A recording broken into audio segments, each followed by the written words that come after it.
आज एक छोटा सा टॉपिक हम पढ़ने जा रहे हैं जिसका नाम है एमओए। एमओए मतलब कहता है memorandum of association. Company law के अंदर या कंपनी का कभी भी नाम आता है तो एक बहुत इंपॉर्टेंट डॉक्यूमेंट है हमारे सामने एमओए, इसका नाम तो आएगा ही आएगा। कहता है एमओए एक ऐसा डॉक्यूमेंट है जिसको हम आज के बाद कहने वाले चार्टर डॉक्यूमेंट। चार्टर डॉक्यूमेंट का मतलब सुप्रीम डॉक्यूमेंट। इसमें जो लिखा है कंपनी सिर्फ और सिर्फ उतना कर सकती है, उससे बियॉन्ड नहीं जा सकती। अगर उससे बियॉन्ड जाती है तो हम एक नाम दे रहे हैं ultra vires, beyond the limit, beyond the power. MOA एक हमारा पब्लिक डॉक्यूमेंट है। पब्लिक डॉक्यूमेंट का मतलब वो डॉक्यूमेंट जो पब्लिक के पास अवेलेबल है, पब्लिक जब चाहे इंस्पेक्ट कर सकती है, व्यू कर सकती है।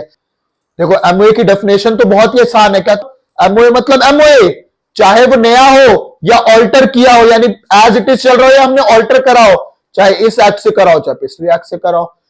कहता सर इसके ना कुछ क्लॉजेस वगैरह होते हैं जो हमें याद करने पड़ेंगे, सीक्वेंस देखनी पड़ेगी, और बच्चे को ना टॉपिक याद रहता है, ना उसके क्लॉजेस याद रहते हैं, ना सीक्वेंस। पर एक छोटा सा एग्जांपल, ये 6 क्लॉज ऐसे याद रहेंगे, वो भी सीक्वेंस में। देखते हैं क्या ये याद हो पाएगा। सबसे पहले पूछता हूं, कोई भी मेरे सामने आ जाता है, मैं उससे एक क्वेश्चन पूछता हूं, व्हाट इज योर नेम। पूछता हूं कहां रहता है तू यार। थर्ड चीज उससे पूछता हूं करता क्या है। वही एमओए के अंदर 3 क्लॉजेस हो भी गए, name clause, registered office clause, object clause. हम सबसे पहले कंपनी का नाम बताते हैं, फिर हम बोलते हैं कंपनी रहती कहां है, करती क्या है।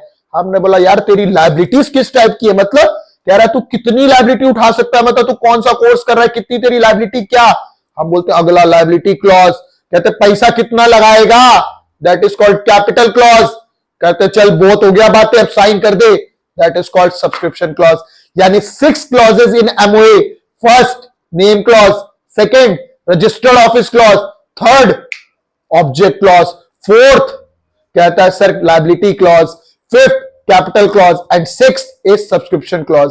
प्लस एक इंपॉर्टेंट पॉइंट, कहता ओपीसी के केस में ना सर 1% कंपनी के केस में एक और क्लॉज होता है नॉमिनेशन। हमने बोला ऐसा क्यों। कहता क्योंकि कंपनी हमेशा परपेचुअल सक्सेशन में चलती है, member may come may go, company will run forever. So वो चाहते हैं कि सर हमारे मेंबर मर भी जाए तो एक नया मेंबर रेडी रह हो जाए, that is called nomination clause. यानी in normal cases it is 6 clause, where is in OPC it is 7 clause.